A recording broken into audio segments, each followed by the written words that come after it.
Yo, NYC, what's happening? Yeah. We in NYC. Yeah. Oh, don't start. You know, Teague got home court in NYC, but you know what I'm saying? That's off the books for sure, man. First things first, we appreciate y'all pulling up. Shout out to my guy Marcus for having us fueled by culture. We appreciate y'all, man. It's Club 520, man. I'm the host. My name is DJ Wells. I got my gang with me to my far left. My dog, Bishop B Hen out the Pearlies. How you what, Nasty? Cool and nasty. What's up, New York? You know the vibes to my right. Taking that back home.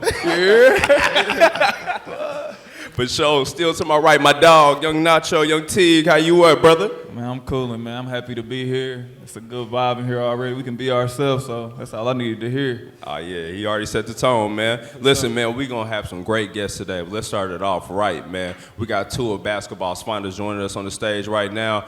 We got from the legends, basketball savant, my man, Chris. And last but certainly not least, one of the best talent evaluators in basketball, Coach P. Kiyan Anthony. Appreciate y'all. Come on up, y'all. Show them some love. Yeah. Yes, sir. Yes, sir.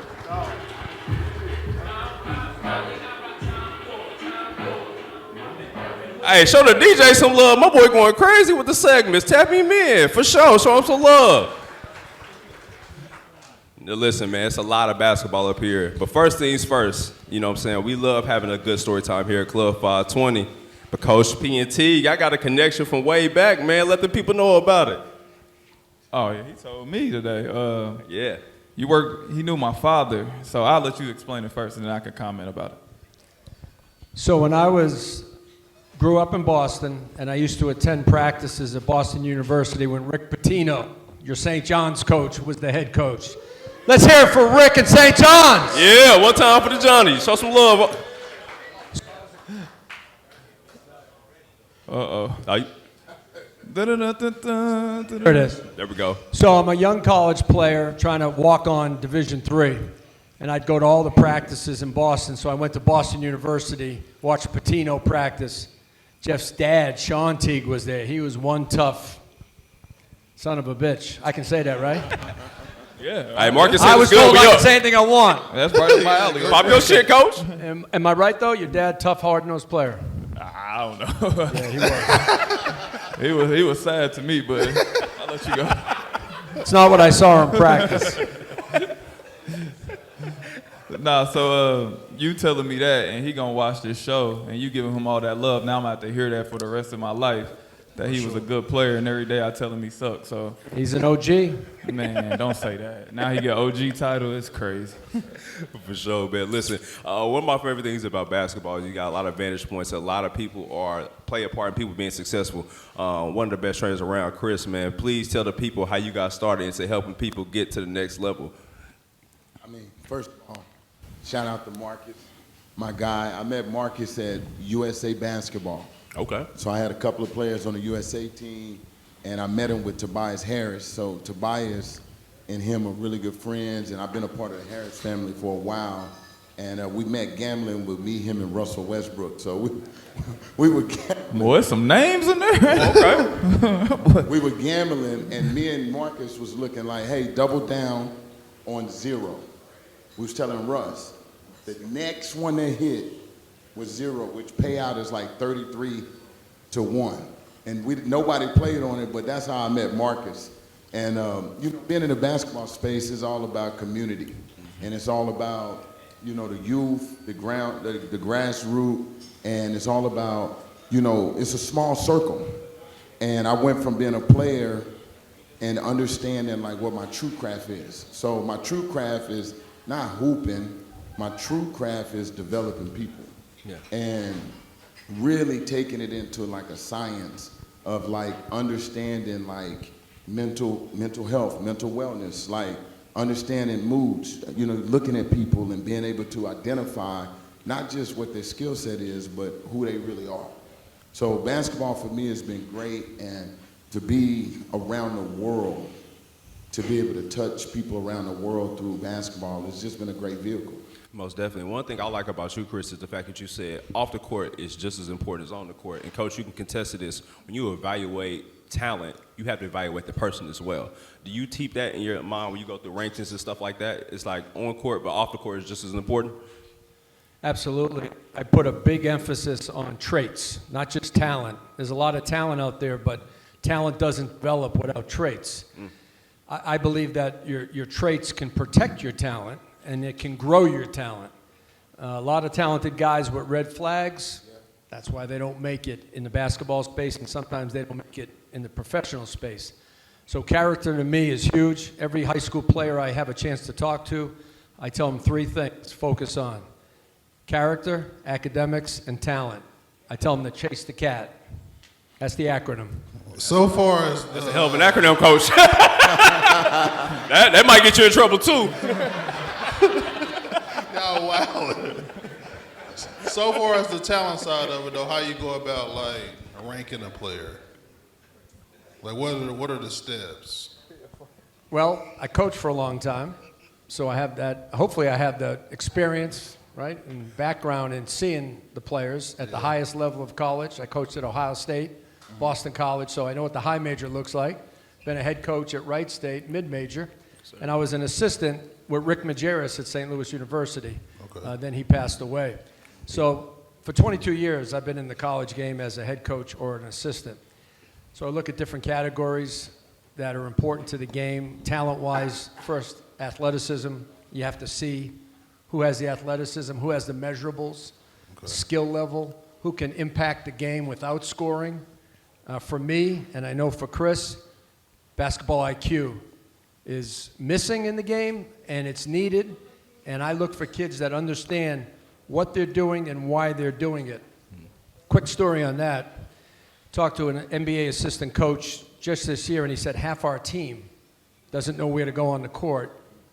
They don't know. When I say cut, they don't understand. When I say screen, they don't know how.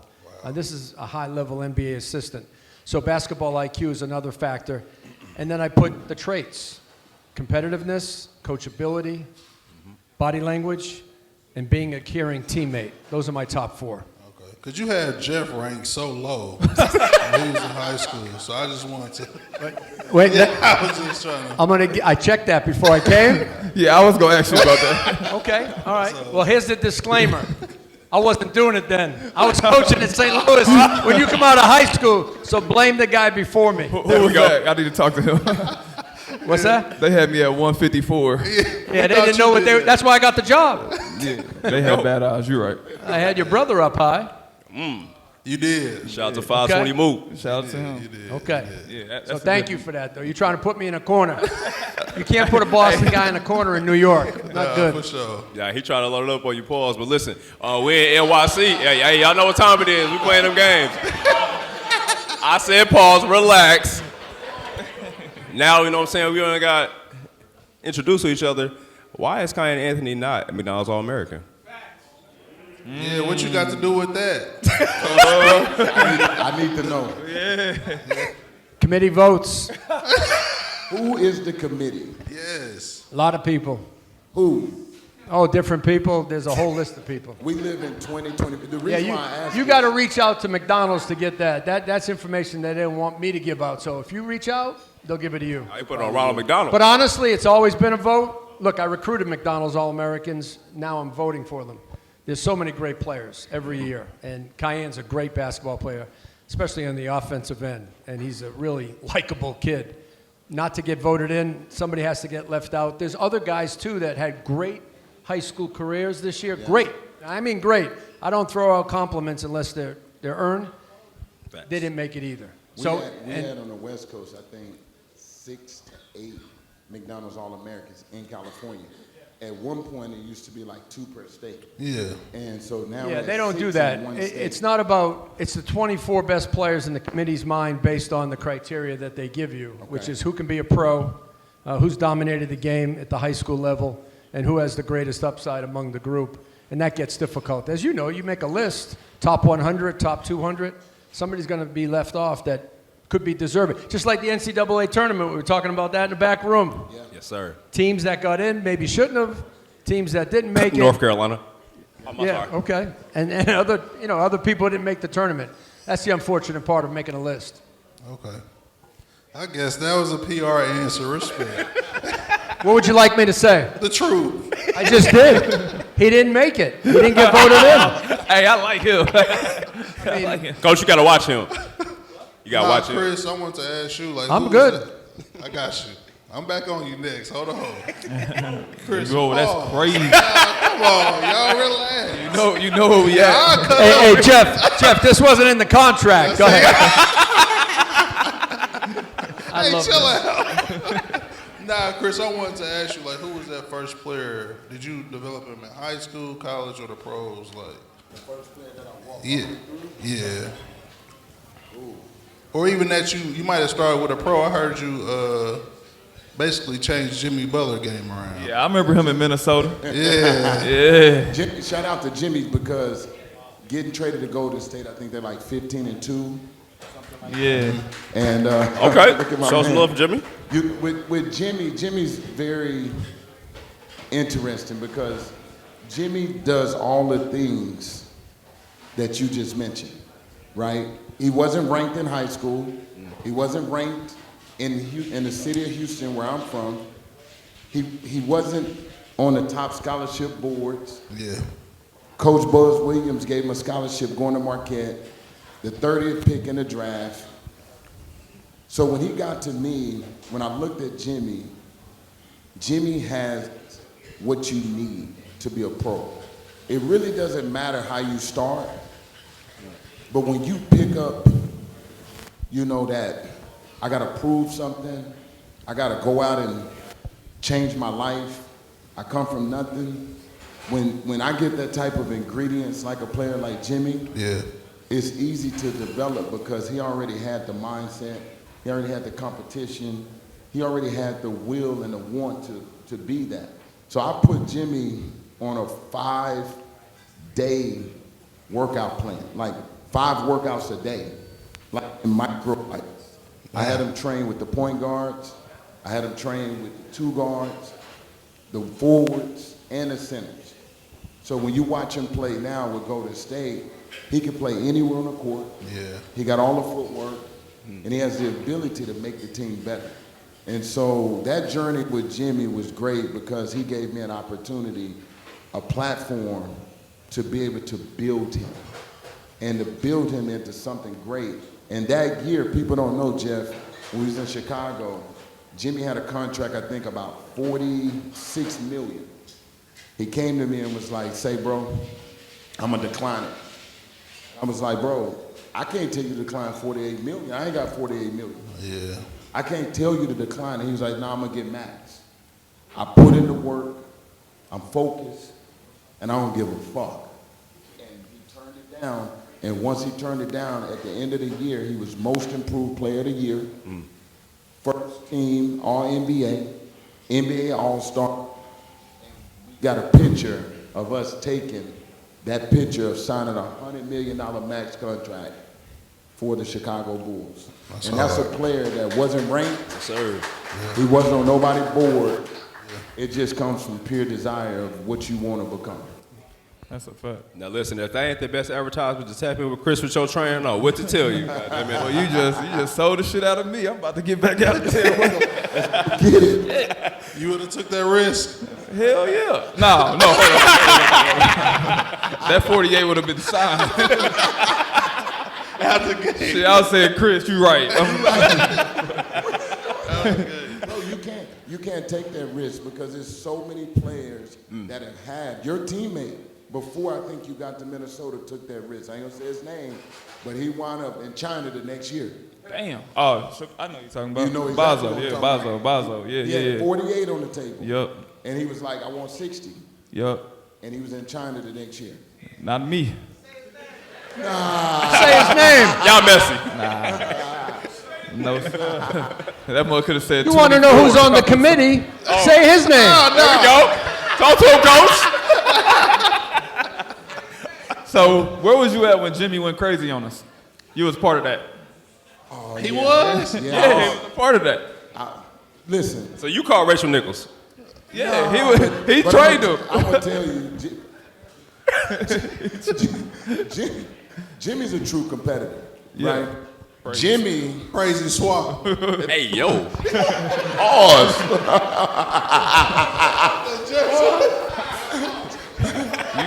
You said trade me Mike. Let me put this motherfucker down. Jimmy is the type of guy to keep receipts. Let's just start there. He ain't forgetting. He plays dominoes. He's ultra competitive. You know, and sometimes guys that are really competitive, they just black out. And they just focus on what's that in the moment. And him going to practice was just a buildup of what was going on in his life at that moment. And when you have that in you, where he started from nothing, playing with the third team and going after Cat and going after people, those are true stories. But he was there to show them that he wanted to win so bad. Now, Jeff, before you got there, the year before, let's talk about this. After All-Star break, Jimmy tore his meniscus. He Euro-stepped against the Rockets. Oh, no, I was there. Oh, you was on the team? Yeah, we came the same year. Yep. So Jimmy called me. I wish he wouldn't have. He should have told me he was going to do that shit. I would stay to Indiana, but. Exactly. But to show you the type of competitor he is, show you that practice, Jimmy could have canceled the season. For sure. I told him once again, cancel the season. He looked at me and was like, Minnesota had never been in the playoffs like in 14 years or something.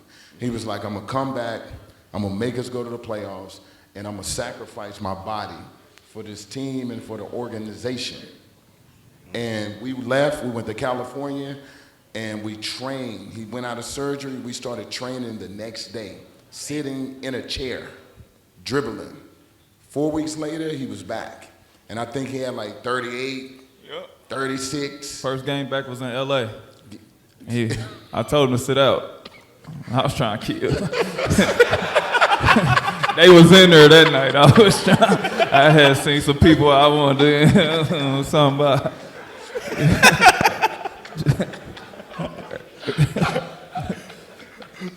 Crazy. All right, man, before we get out of here, I want to ask both of you gentlemen, keep it as brief as you can, obviously. Is there a big change on how you go across dealing with younger athletes with the NIL effects? Well, NIL now is in the high school game. 40 states allow NIL, and the other states will eventually.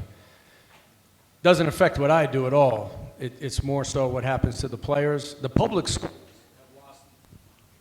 schools have lost a lot of kids going to private schools because a lot of the public schools, and Jeff, you could probably speak on this being the head coach at Pike High School, kids will leave for the private schools because the NIL is more open. Each state association makes their own rules, but at the end of the day, the government is going to decide NIL, not state associations. But for what I do, the only thing I notice is when kids get NIL, I take a look to see if their game starts to digress because of all the distractions. I tell every kid that will listen and parent, you know, your brand is not your brand. Your game is your brand. Yeah. Bars. And when they decide to have a brand, to have a business, to make money, we're all cool with that. But when it affects your game or your grades, it's not a good thing. So, and it's a hard thing to balance because adults can't balance money and game. So now you have a teenager, grades, school, game, money. It's a hard balancing act. But for me, I just continue to watch the progression or the digression of them on the court, their talent, their impact, and then I always keep an eye on their traits. Most definitely. Now, Chris, I want to ask you this as a parent of a kid that's going crazy right now. You know what I'm saying? Obviously, you got the game and the knowledge, but you see his other teammates.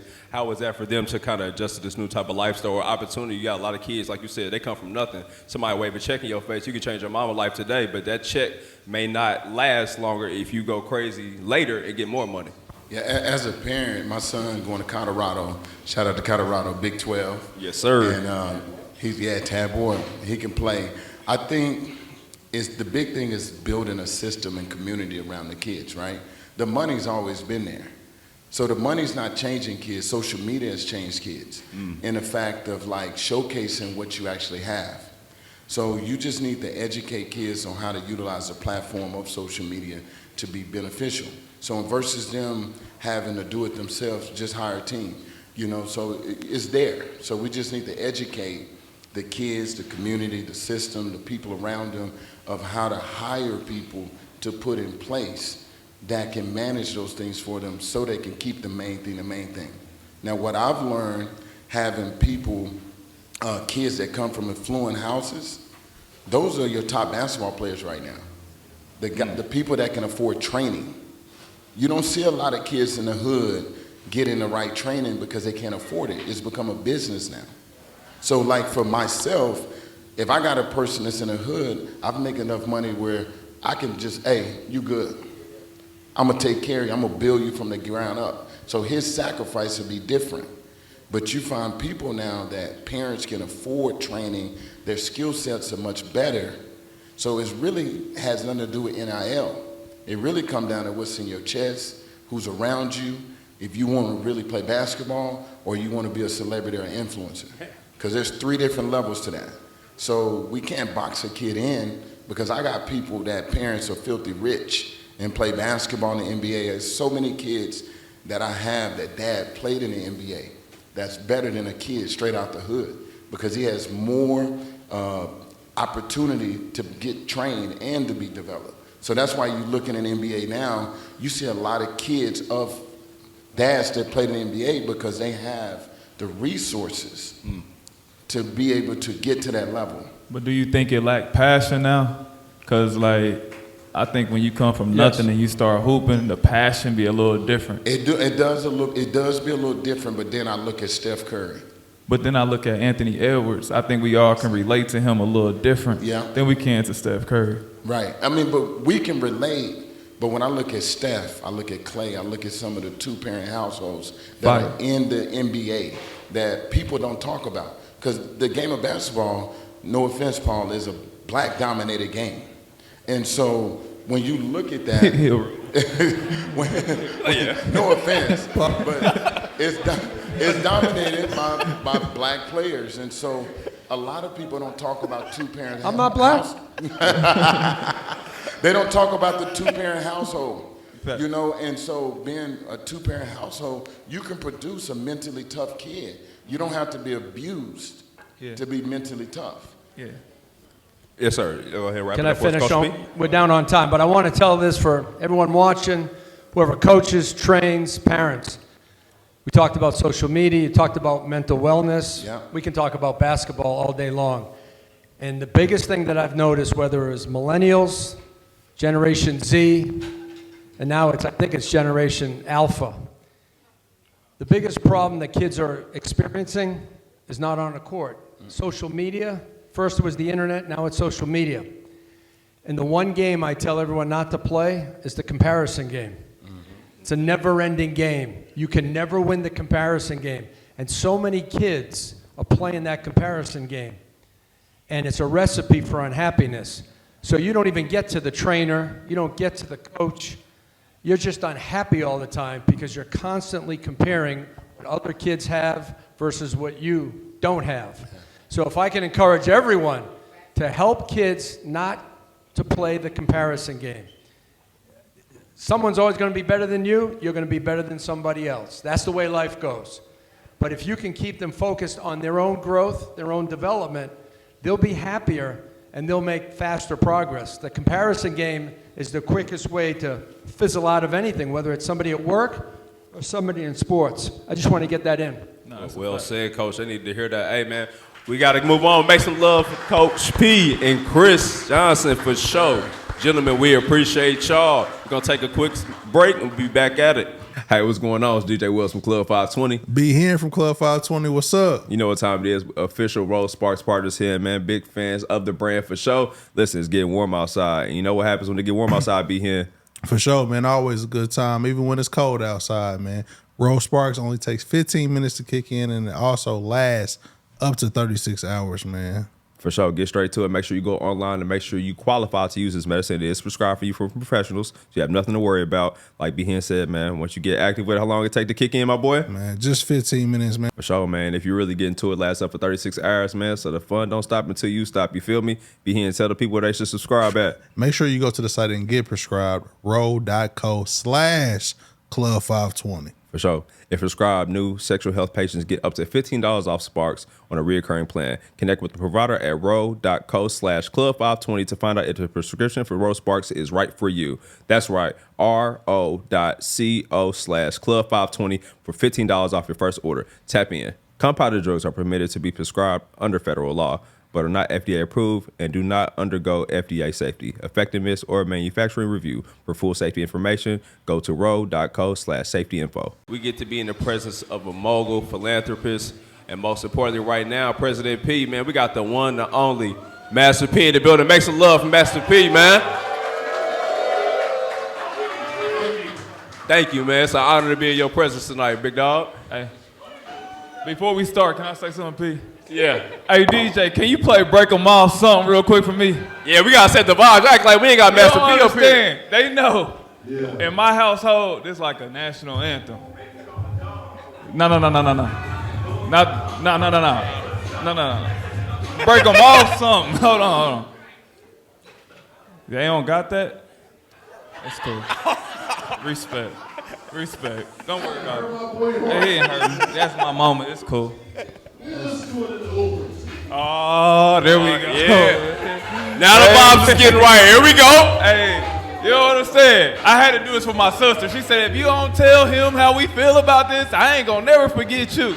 I said, yeah. What they say? How you started off? Hustler, baller, gangster, cat pillar. Who I be? Your neighborhood drug dealer. A young nigga that's... Hey, turn me up, T. Okay, my fault. On me. All right, my fault, DJ. I just had to show love. Yeah, all right, the vibes is right now. We locked in. Turn me up, T. That's my song, man. That's my song, for sure. So, listen, man, first things first, congratulations on your new role. You know what I'm saying? New Orleans holding down the president of operations. Man, tell us what inspires you to take that role. Man, you're so successful with everything you've ever done. What made you go on this journey? Well, so when you look at black athletes, right? A lot of these people don't understand us. They don't understand our culture. And for me to be a coach and to be president of operations of a major university and coming from hip hop, this is definitely history. And I'm just letting God lead me on this journey, y'all. Where I come from, and this is big for our culture and our people because we always talk about the negative things. So think about it. It's been 25 years that I've been doing right, and so I know that this is a way that God has blessed me, and I'm just taking this journey. Most definitely, T. Listen, you got a little bit of lineage with Master P, and he don't even know it. Let him know about it. Nah, so you remember when y'all went to ABCD camp, you took Romeo and DeMar DeRozan. Well, I was happened to be on the team with DeMar DeRozan. Yeah. And I was having some bright moments at that camp. And you tapped me on my shoulder at one time, and you was like, hey, man, you nice. He was like, but it's a cat on your team right there. He was like, man, trust him. He can play too. And you told me, drive the ball to the lane and throw it up. I promise he'll go get it. Yeah. We played the next game. I threw it up to DeMar. He went and go get it. And I ain't get the ball no more. Like, it became his team. It was my team for a minute. The next thing you know, it was his team. And so that's what I want to tell y'all, right? When you look at DeMar DeRozan, Lance Stevenson, I coached all those guys, Jalen Suggs, Big Chad Hogan. And my thing is, those guys come from real community places of poverty. And I think a lot of these coaches, they give up on our kids. And that's why I tell any kid in college right now, right? The reason why you want to play for me at the University of New Orleans, I want nothing but dogs, no puppies allowed. And I know real talent. Yeah. But I'm also going to help these kids get to the next level, whether it's to the NBA or even your education is more important because I call it, we all should be seeking wisdom and not money. Right? Think about it. A lot of us use wisdom as avoiding stuff.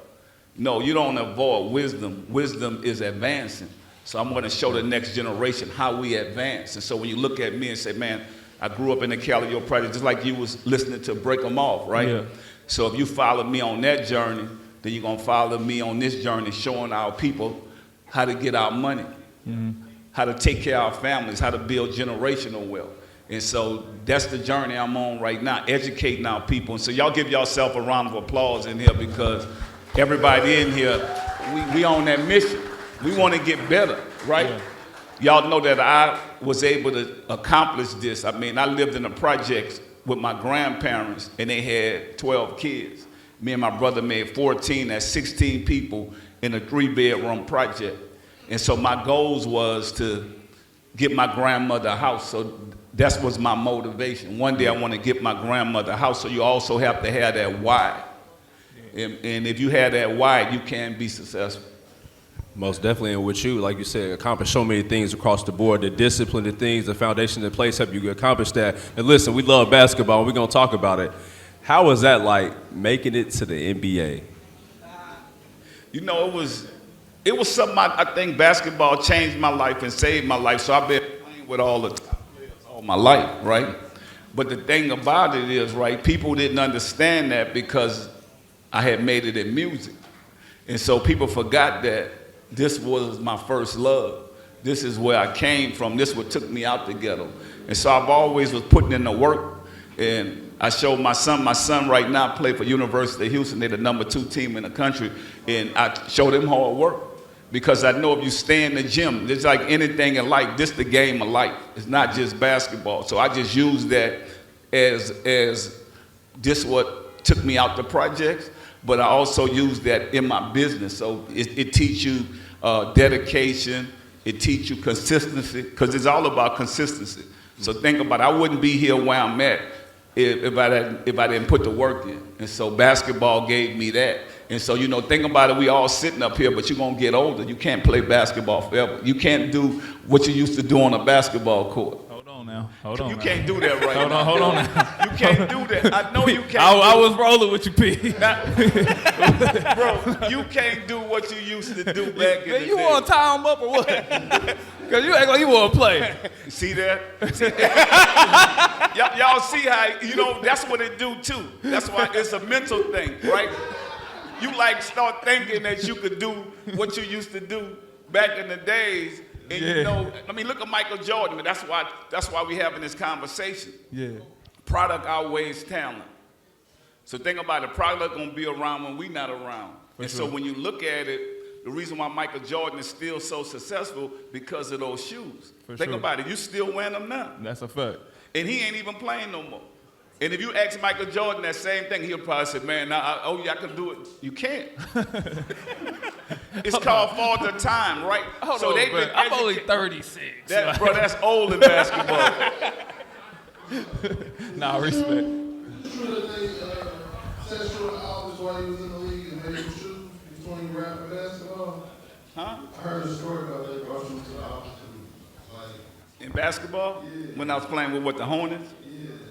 Yeah, I mean, my music is what got me out the league. It wasn't basketball. Mm-hmm. So the GM was listening to the Ice Cream Man, and I'm like, man, where you get that from? So I knew, y'all, I was done. So I walked in there and sit down. This older white man, Bob Bass, he not here now no more, but he sit me down. He said, man, your music is pure filth. Damn. It's a Bible-built state, and your music is pure filth. He said, I love your basketball. You tough. Because he seen me and Anthony Mason get into it. So he said, why you not scared of Anthony Mason? Man, Anthony Mason was a tough dude on the basketball court. Like, for real. And when I got to the gym, Anthony Mason said, I'm from New York. Give me the ball. I'm like, damn, big dog, for real. Like, I just got in here, man. And so what I like about it, right, I had fouled Anthony Mason, right? And he was like, man, rookie, when I get in the back, I'm about to whoop you. So I'm thinking to myself, damn, them over like 6'10".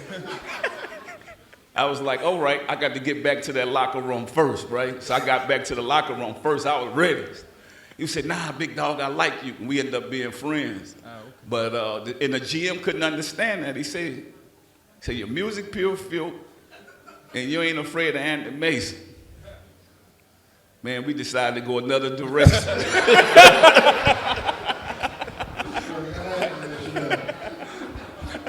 Man, they changed the codes on so think about it, y'all, right? Yeah. By the time I left, I had left something in there. my code wasn't working no more. I had to call security. So that's why I said, right, we have to start thinking about being entrepreneurs. Because, you know, we get locked out of situations when it's over for us. And it had nothing to do with basketball. I was going hard every night. I mean, they had some great players on that team. B.J. Armstrong used to tell me, slow down. You'll ask him this story when you see him. And I was out running everybody. B.J. Armstrong said, man, we got 82 games. Why you running so fast? I was so used to running from the police, dog, that this was nothing for me. This was nothing. And I'm thinking, man, I'm on this team. Y'all ever play one-on-one at practice? Against who? Like, I'm just anybody. Like, we always used to play ones at practice. Anybody play ones? Playing with everybody. Who you beat? Man, come on, dog. I was just asking, bro. You acting like I am from the project, dog. I just told you I grew up in the project with 14 people, I'm dog. saying you played B.J. Armstrong one-on-one, you beat him? Everybody. I played Steph Curry dad. His dad was on the team. Yeah, okay. You got the ones with Dale? Turn up. Yeah, he was, man, you know what? You had to foul Dale back in the way, so I know that's why Steph's so good. As soon as he touched the ball, I'm slapping him. He can shoot too good. He shoot too good. Nah, you can shoot, though. I ain't gonna lie. You got a jumper. I've been watching you. Man, I learned how to shoot in the project with no lights.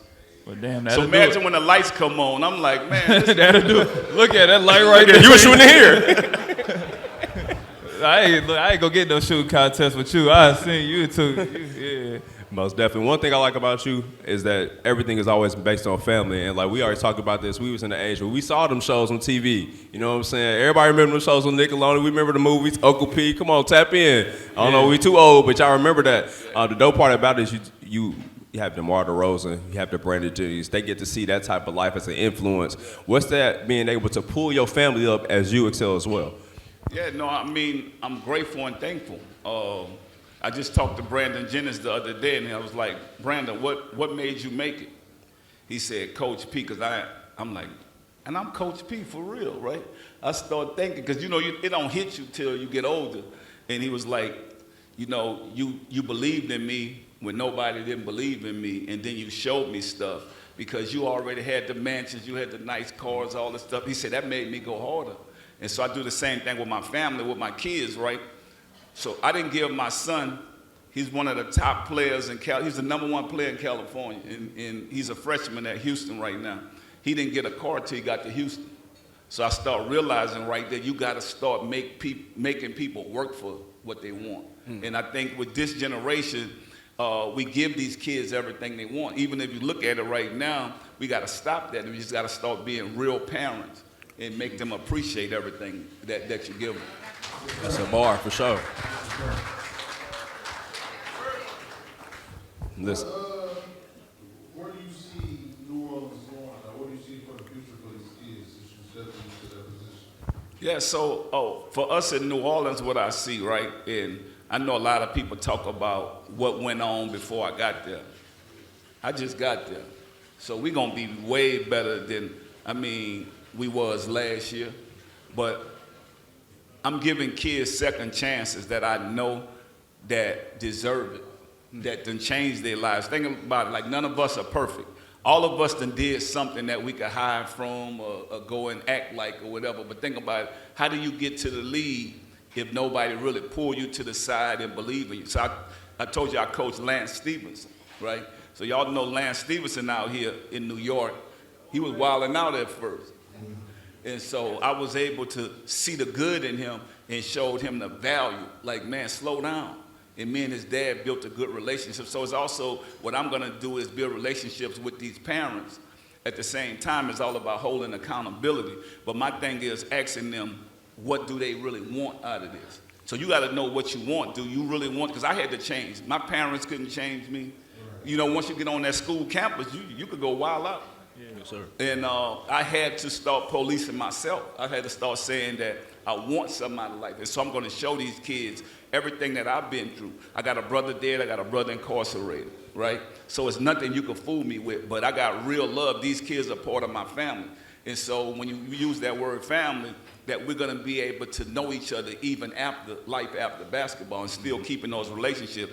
How many of these other coaches do that with us? Because once it's over, they don't care about us no more. That's a fact. Think about it, and that's what I'm going to be able to give the kids that come into my program. Like I I mean, I'm looking out here.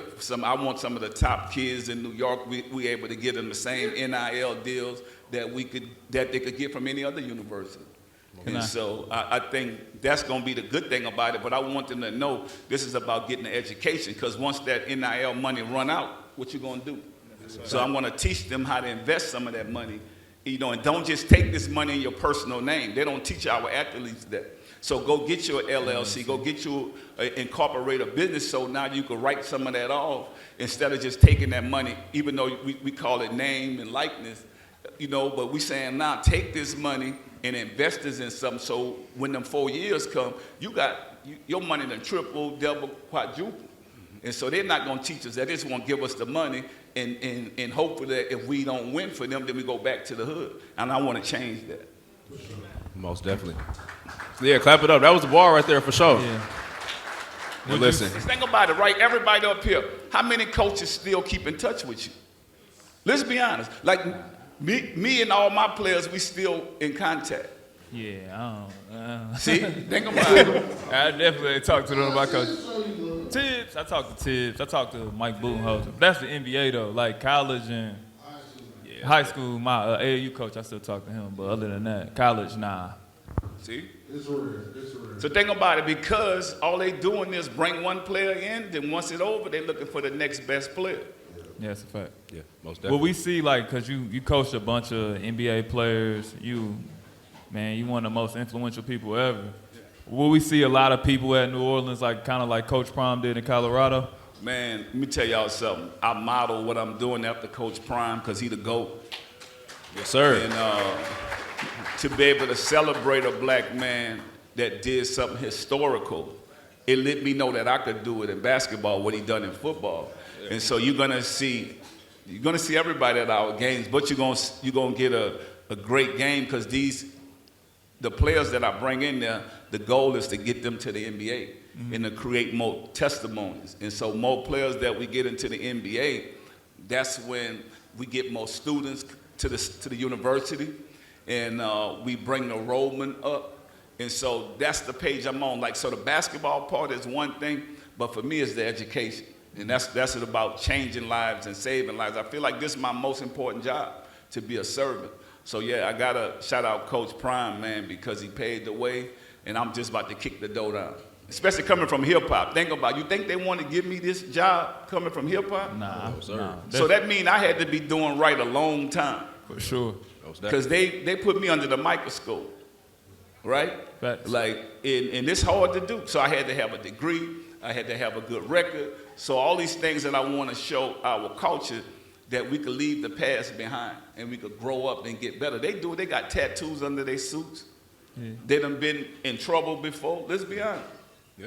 But they get a second chance at changing their lives. That's why I said I'm looking for dogs. I'm looking for players that they done gave up on. And we're gonna have an opportunity, if you really about change and growth.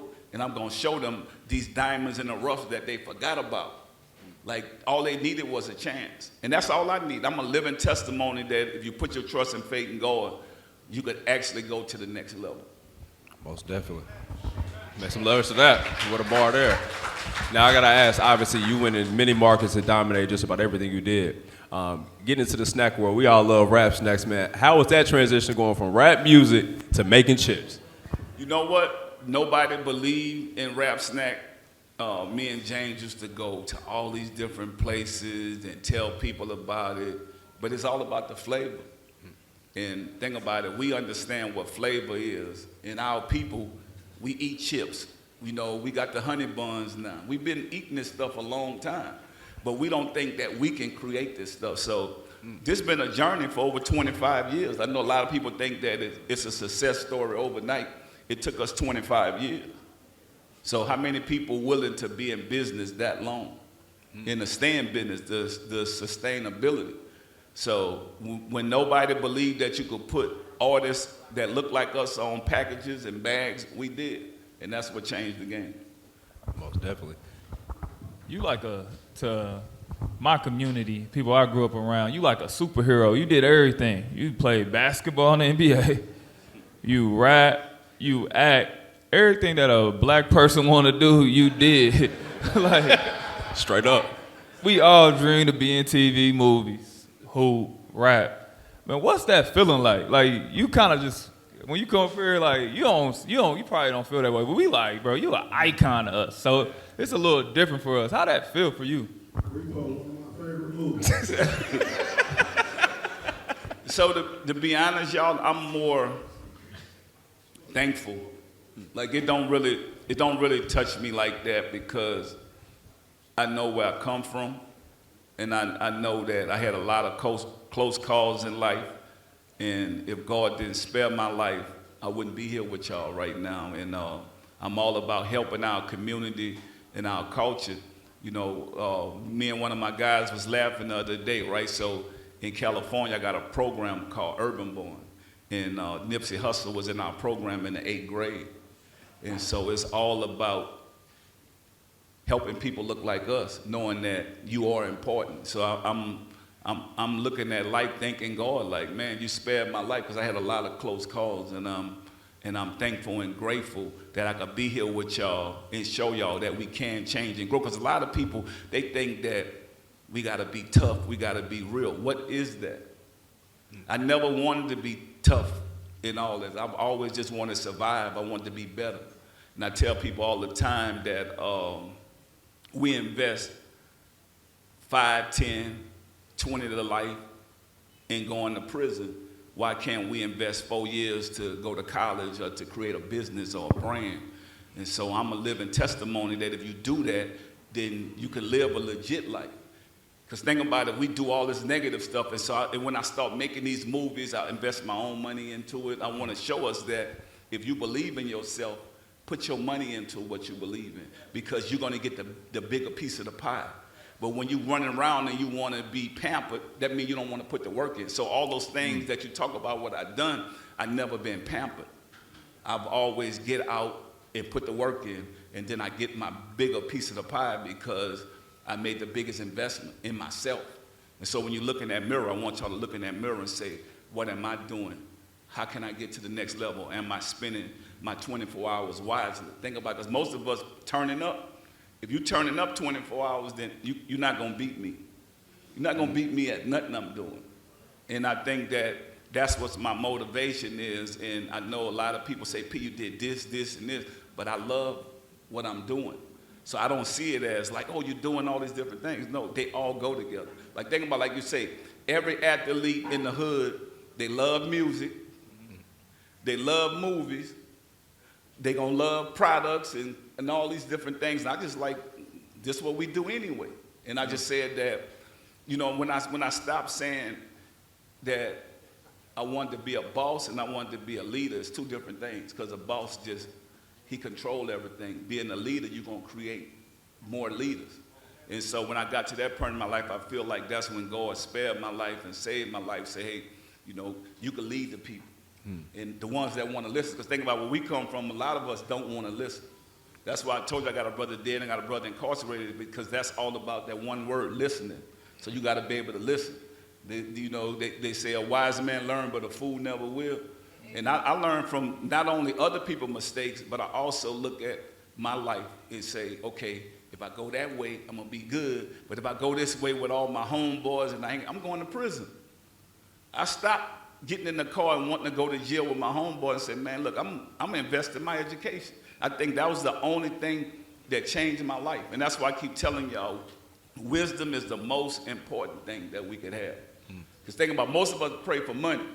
Man, Lord, I need to pay my bills, help me. No, man, if you get the wisdom, the money gonna come. And that's what's been happening for me my whole life.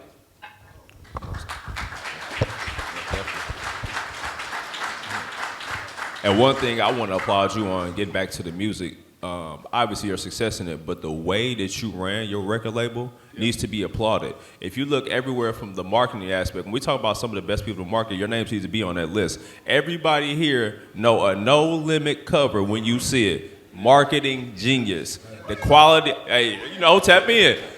The quality was there, the marketing was there, and you was a well-oiled machine. You look at so many people who have so many sad stories of music. you was an independent, I won't let you talk about the boss and leader, but you was a real boss in the music industry. When you came to that realization, what was it like to say, all right, I see what everybody else is doing, but I'm doing this way different and way better? Yeah, so when I first got in the music business, every business I create, I find a problem. So I found the problem. None of us was making money in the music industry. And a lot of us were superstars. We was on all these billboards, we was on all these records, but we wasn't making no real money. And when you look at it, the deals was like us making 7%, 12%. The biggest percentage in music was Michael Jackson. He was making 22% a record. And I said, I need to change that. And so, and then I started making my own covers. I came to New York, so when I first did About It, I came to New York.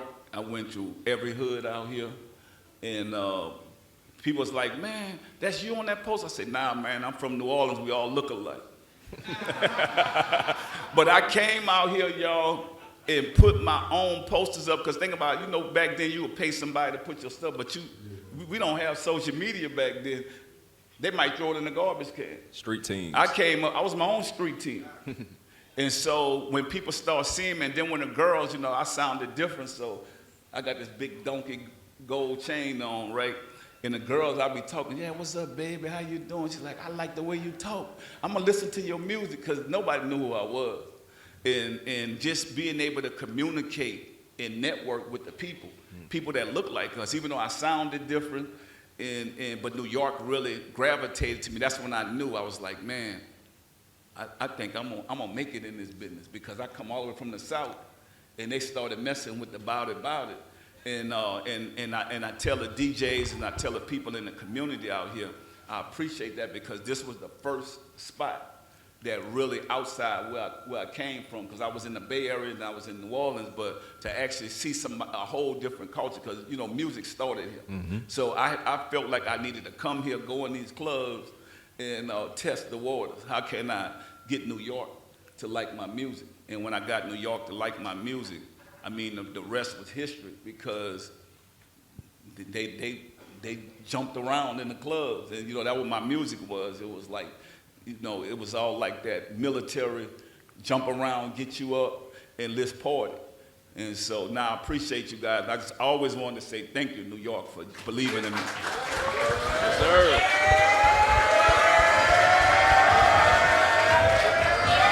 Hey, here we go. Your production company was fire. All crazy is all crazy. Yeah, and I want to tell y'all, right? So I know y'all see me in the music side of the business, making music, but as a young person, I also got into investing into other artists. And so that's when I took on doing concerts and shows. I was able to do the 50 Cent first tour and invest into other artists. And so I think that was the part that started taking my business to the next level. Then I signed Snoop Dogg and all these incredible artists that I was able to sign and help their careers and jumpstart their careers. And it's been a blessing, man, because I feel like when you help other people get to where you're going, God will keep blessing you. Most definitely. Now, you talk about being able to get Snoop Dogg. Is there an artist that you almost had that you wish you got? I think NDRE. I didn't know like that type of music. So she used to come to my house and sing, and I was just like, I just don't want to mess up your career. And I think that was the one that got away that I just could have just, but I didn't know, because y'all know what I'm saying. That's why I say education is so important, right? I'm only into the hip hop, and I'm just like, man, I got this diamond in the rough right here. And I wanted to, I'm like, how much you need to do this? But I didn't know personally how to do like an R&B tour, so I told her that. And I think that's probably the one artist that I feel like that I really could have. Let me tell you right now, if we got NDRE on a No Limit cover, shit would have been crazy. I am not my hair. Hootie hoo. See, but that's what I'm saying about being sincere. I truly didn't know what to do. Nah, fact. Like I've never done that type of music. And so I think that God has blessed her too on her journey, because I feel like I probably would have stopped her. Yeah. Yeah. That's real.